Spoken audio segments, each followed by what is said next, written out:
Espiritu Santo. Amen. Amen. Sumayin lahat ang Panginoon. At sumayo rin. Aminin natin ang ating mga kasalanan upang tayo maging karapat-dapat sa ating banal na pagdiriwang.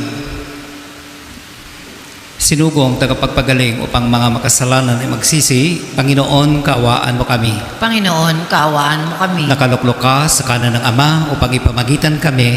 Kristo, kaawaan mo kami. Kristo, kaawaan mo kami.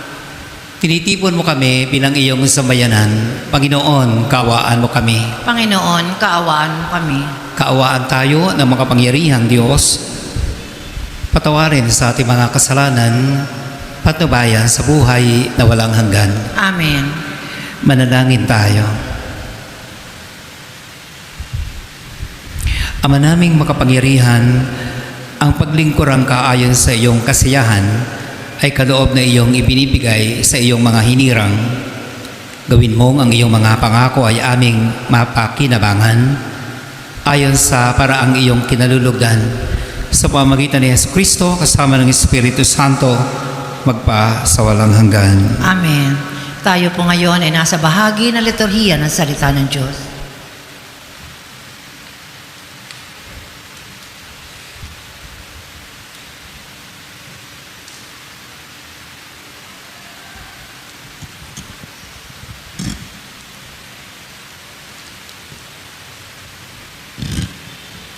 Ang salita ng Diyos mula sa sulat ni Apostol San Pablo sa mga taga-Pilipos.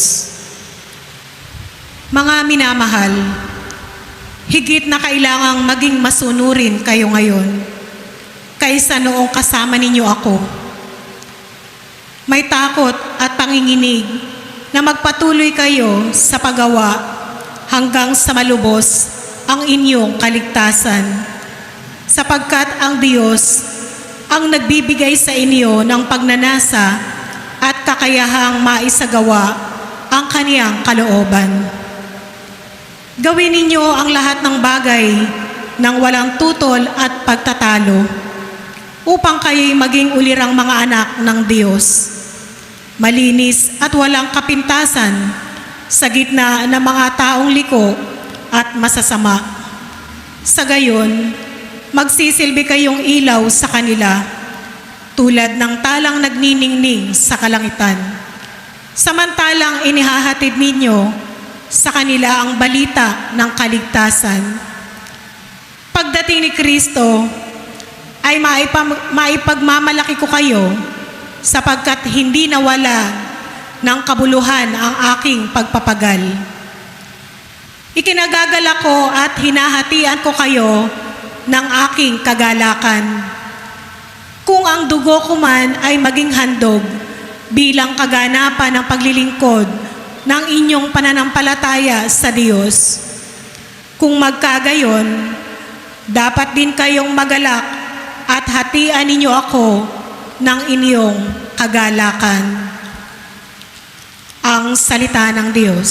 Salamat sa Diyos. Salmong tugunan ng ating pong itutugon. Panginoon, aking tanglaw, siya'y aking kaligtasan, tayo pong lahat. Panginoon, aking tanglaw, siya'y aking kaligtasan.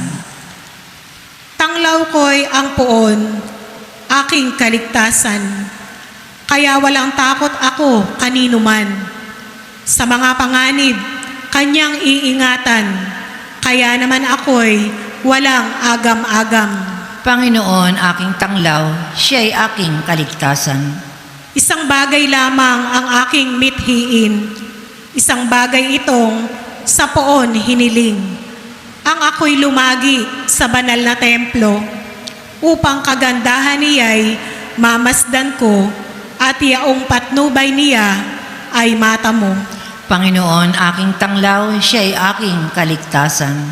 Ako'y nananalig na bago mamatay, masaksihan ko ang iyong kabutihan na igagawad mo sa mga hinirang. Sa Panginoong Diyos, tayo'y magtiwala. Ating patatagin ang paniniwala. Tayo ay umasa sa kaniyang kalinga. Panginoon, aking tanglaw, siya'y aking kaligtasan. Tayo po ay magbigay galang sa mabuting balita ng ating Panginoon.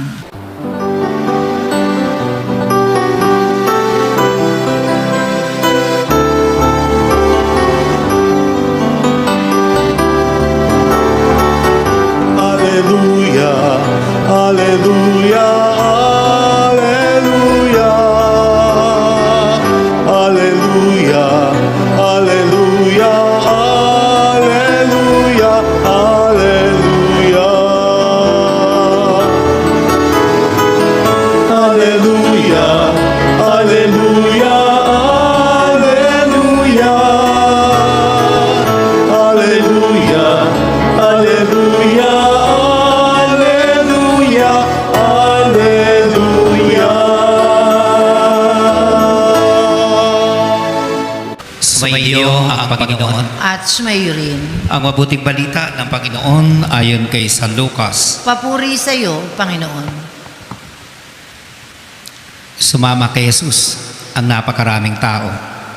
Humarap siya sa kanila at kanyang sinabi, "Hindi maaaring maging alagad ko ang sinumang umiibig sa kanyang ama at ina, asawa at mga anak, mga kapatid, at maging sa sarili niyang buhay nang higit sa akin.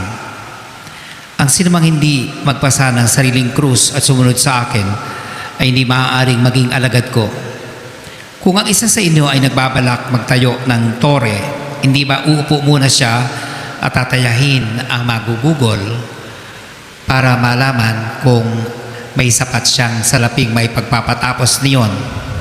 Baka mailagay ang mga pundasyon, ngunit hindi naman na ipatapos, siya'y kukutsain ng lahat ng makakikita nito. Sasabihin nila, nagsimulang magtayo ang taong ito, ngunit hindi na ipatapos.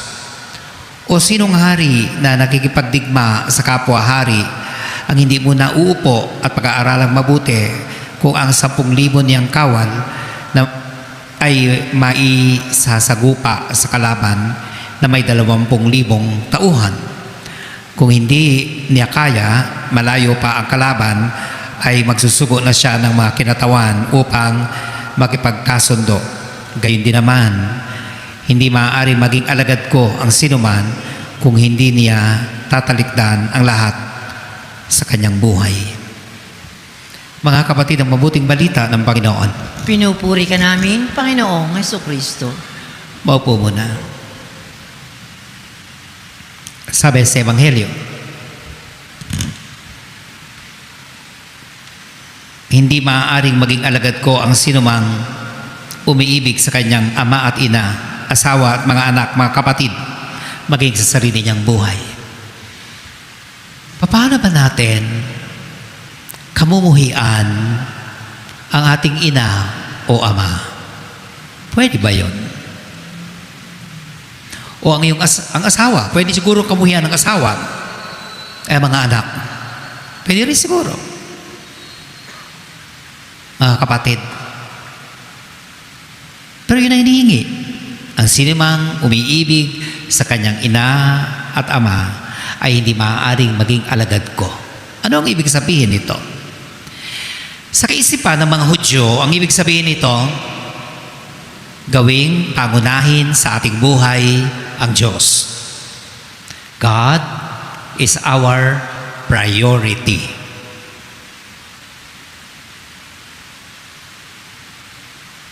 At paano natin gagawin ito? Ang ibig bang sabihin nito, wala na tayong gagawin kundi magdasal na magdasal? May isa akong kasabayang seminarista noong ako'y nasa college. Lagi na lang nagdadasal. Oras ng pag-aaral, nasa chapel, nagdadasal. Naglalaro kami, nasa garden, nagro-rosaryo. Wala siyang ginawa, kundi magdasal ng magdasal. Kasi, kailangan unahin ng Diyos. Hindi na siya nag-aaral, dadasal na lang. Pinalabas siya ng seminaryo at hindi siya naging pare.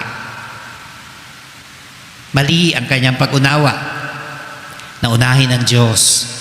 Ang ibig sabihin ng unahin ng Diyos, sa lahat ng ating ginagawa, magtatayo ng tore.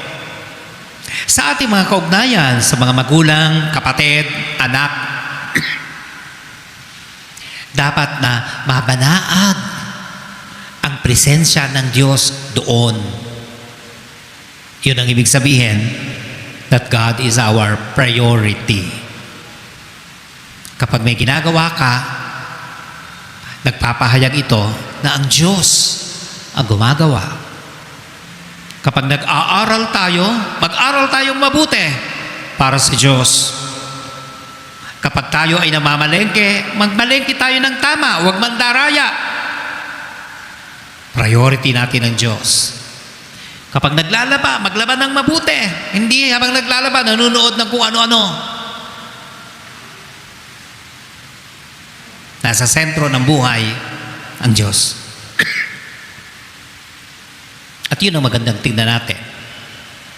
Hindi ito nangangahulugang simba ka ng simba, luhod ka ng luhod. Nangangahulugan ito, napapanaag ba ang Diyos sa buhay mo, sa buhay ko. Magnilay tayo.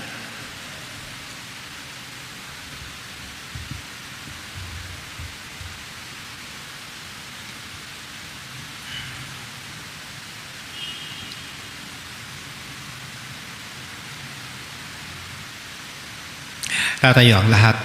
Lumapit tayo sa Diyos Ama upang makasunod tayo kay Kristo nang hindi pa bago-bago at makatugon sa mga hamon ng pagiging alagad. Ating itutugon sa bawat panalangin. Sa ngalan ni Jesus, pakinggan mo ang aming panalangin. Sa ngalan ni Jesus, pakinggan mo ang aming panalangin.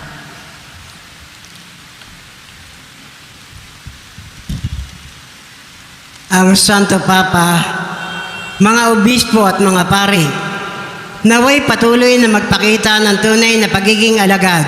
Manalangin tayo sa Panginoon. Sa ngalan ni Jesus, pakinggan mo ang aming panalangin.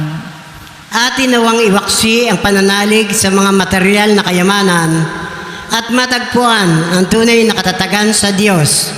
Manalangin tayo sa Panginoon. Sa ngalan ni Jesus, pakinggan mo ang aming panalangin. Tayo naway hindi tumalikod sa mga pagsubok at sa halip, harapin natin ang mga krus na dumarating sa ating buhay. Manalangin tayo sa Panginoon. Sa ngalan ni Jesus, pakinggan mo ang aming panalangin.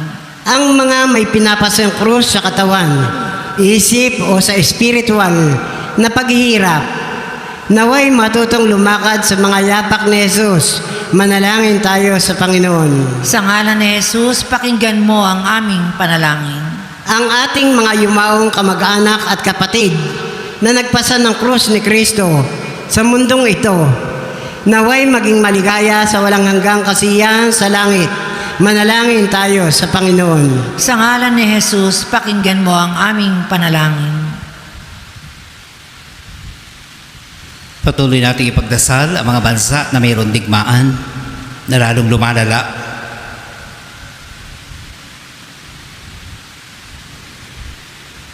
Itaas natin sa Diyos ang mga mahal natin sa buhay, lalong-lalo na ang mga may karamdaman.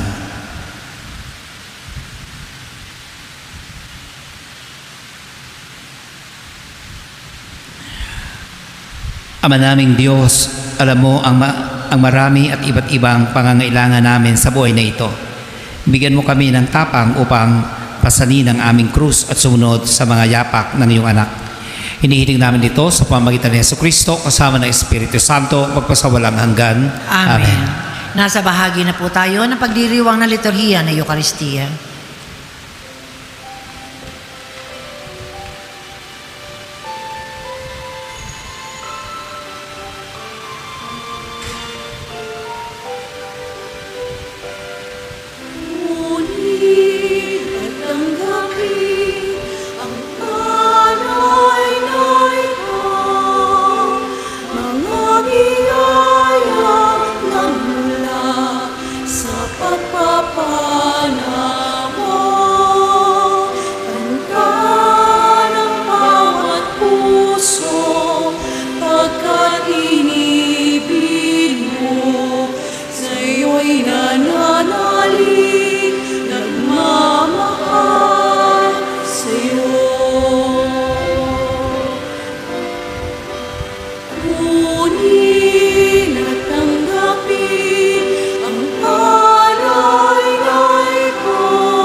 Manalangin kayo mga kapatid upang ang paghahain natin ay kalugdan ng Diyos Amang makapangyarihan. Tanggapin nawa ng Panginoon itong paghahain sa iyong mga kamay, sa kapurihan niya at karangalan, sa ating kapakinabangan at sa buong sambayanan niyang banal. Ama naming lumikha, ang paghahain naming ito ay maging dalisay nawa at maging banal na pagkikinabang namin sa iyong awang dakila. Sa pamagitan ni Jesucristo kasama ng Espiritu Santo, magpa sa walang hanggan. Amen. Sumainyo ang Panginoon. At sumayo rin. Taas sa Diyos ang inyong puso at tiwa. Itinaas na namin sa Panginoon. Salamatan natin ang Panginoong ating Diyos. Marapat na siya ay pasalamatan. Ama naming makapangyarihan, tunay ngang marapat na ikaw ay aming pasalamatan. Sa iyong paglingap at kagandahang loob, ang tao'y nilikha mo at pinangangasiwa sa sinukob, sangad mo siya iwas ng lubos, siya pinagdusa mo sa kanyang pagtalikod. Sa iyong pag-iliw iyong ipinahintulot na makabalik siya sa pamagitan ni Kristo Jesus. Kaya kaisa ng mga anghel nagsiawit ng papuri sa iyo. Nang walang humpay sa kalangitan, kami nagbubuni sa iyong kadakilaan.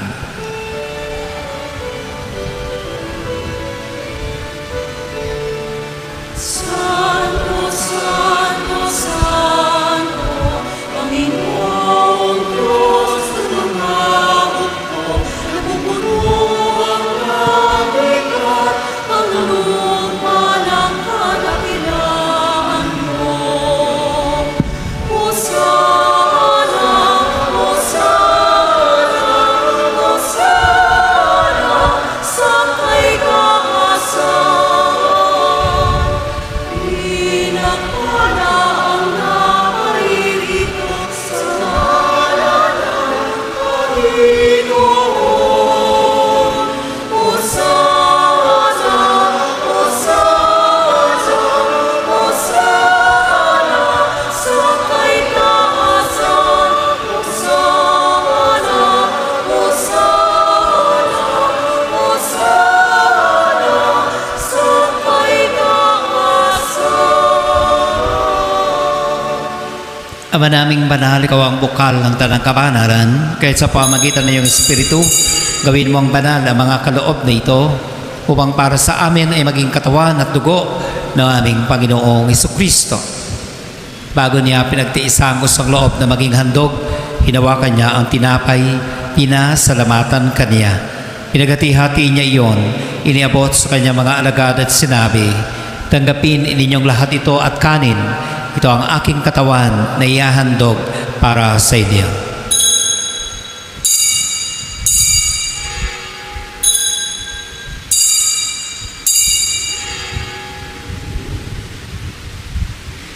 Gayun din naman, matapos ang hapunan, hinawakan niya ang kalis, muli kanyang pinasalamatan. Iniabot niya ang kalis sa kanyang mga alagad at sinabi, "Tanggapin ninyong lahat ito at inumin. Ito ang kalis ng aking dugo, ng bago at walang hanggang tipan. Ang aking dugo na ibubuhos para sa inyo at para sa lahat sa kapagpapatawad ng mga kasalanan. Gawin ninyo ito sa pag-alaala sa akin."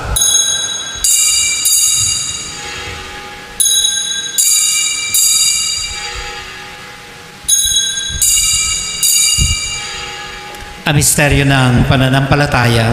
Si Kristo'y namatay, si Kristo'y nabuhay, si Kristo'y babalik sa wakas ng panahon. Ama, ginagawa namin ngayon ang pag-alaala sa pagkamatay at muling pagkabuhay ng iyong anak.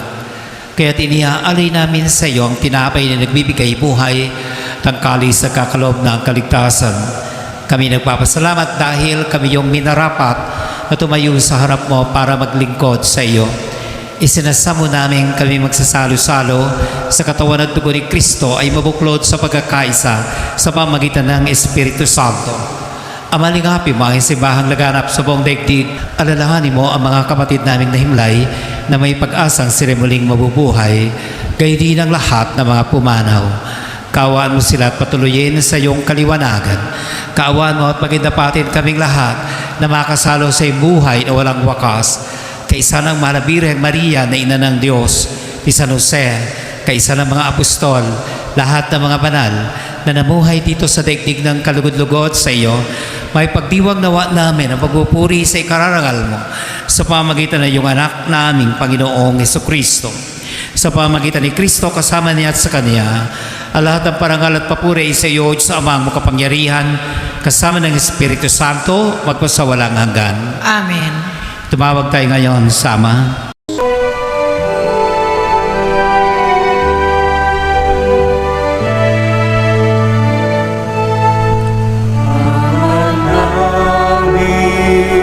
Sumasalangit ka, sambahin ang ngalan mo.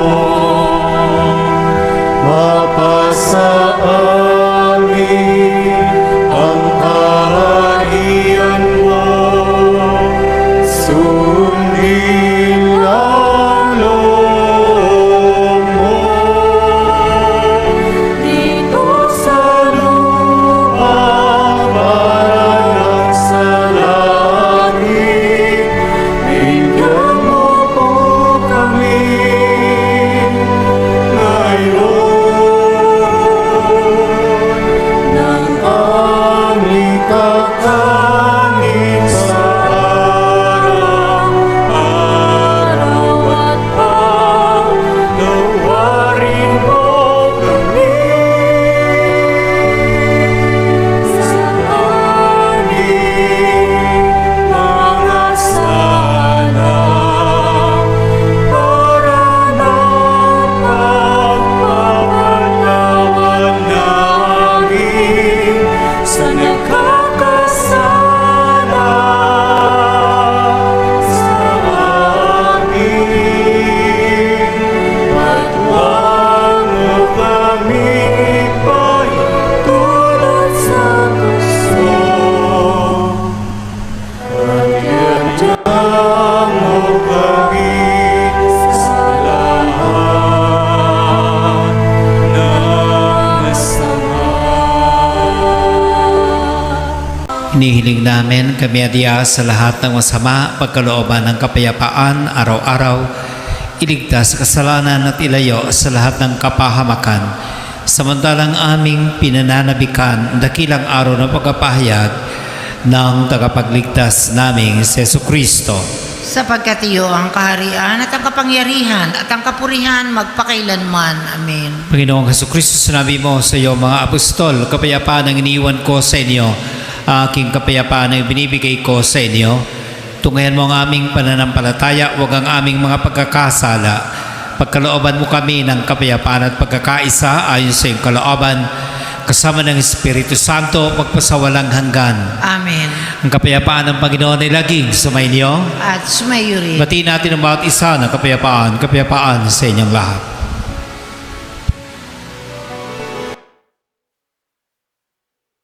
Kordero ng Diyos na nag-aalis ng mga kasalanan ng sanlibutan, maawa ka sa amin. Kordero ng Diyos na nag-aalis ng mga kasalanan ng sanlibutan, maawa ka sa amin. Kordero ng Diyos na nag-aalis ng mga kasalanan ng sanlibutan, ipagkaloob mo sa amin ang kapayapaan. Narito si Kristo ang Kordero ng Diyos, narito siya ngayon. Inaanihan tayong makisa sa kanyang piging. Panginoon, hindi ako karapat-dapat na magpatuloy sa iyo, ngunit sa isang salita mo lamang ay gagaling na ako.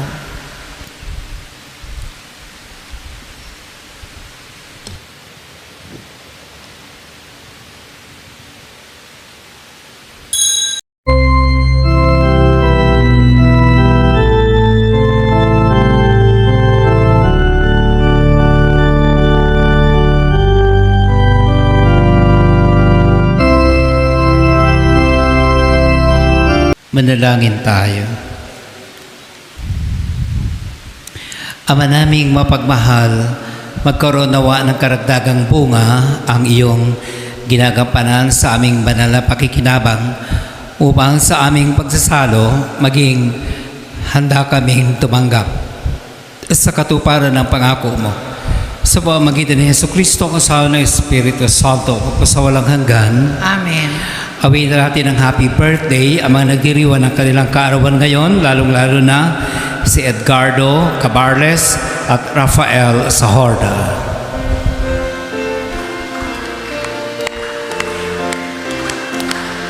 Happy birthday to you. happy birthday to you. Happy birthday, happy birthday. Happy birthday to you. Happy birthday po sa mga nagdiriwang ng kaarawan. Sumainyo ang Panginoon. At sumayo rin. Pagpalain kayo na mapagmahal ng Ama at Anak at Espiritu Santo. Amen. Tapos sa ating pagdiriwang, lagi tayong magmahal at dumamay sa ating kapwa. Salamat sa Diyos.